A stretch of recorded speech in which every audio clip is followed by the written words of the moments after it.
Human vision is foveated.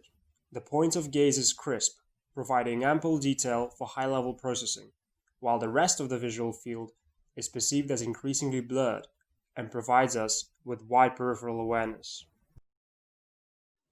So why is artificial foveation important?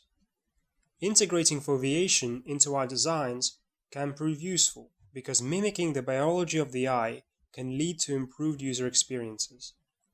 One example is virtual reality, where the rendering workload can be reduced by taking shortcuts in the periphery where they won't be noticeable for the user.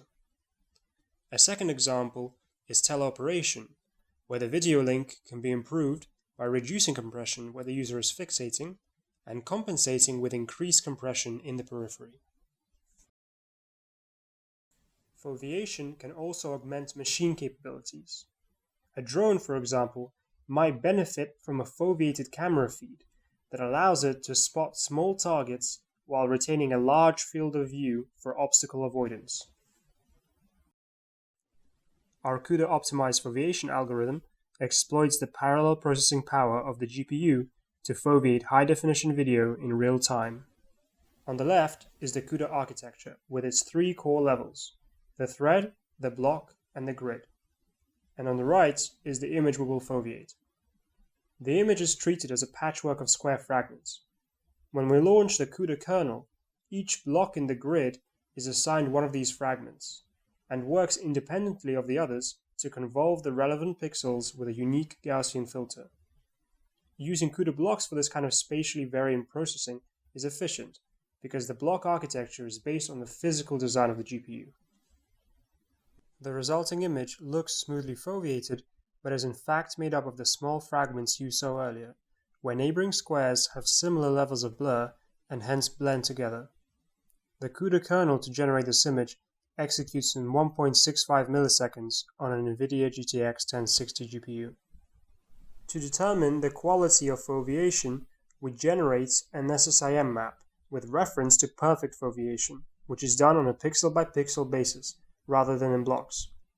As you can see on the color bar, the SSIM values are very high across the map, with the lowest scoring regions being at the edges of the fragments, where one level of blur jumps to the next. To examine whether this disparity can cause visible artifacts, we generate a video which is aggressively foveated.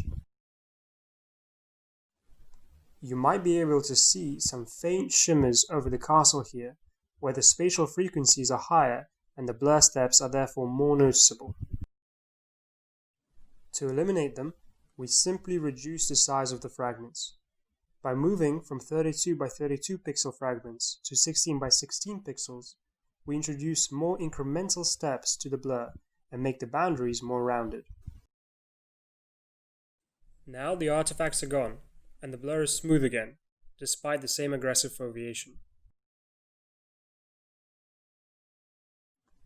The distribution of blurring strengths is completely flexible, meaning any retina can be modeled.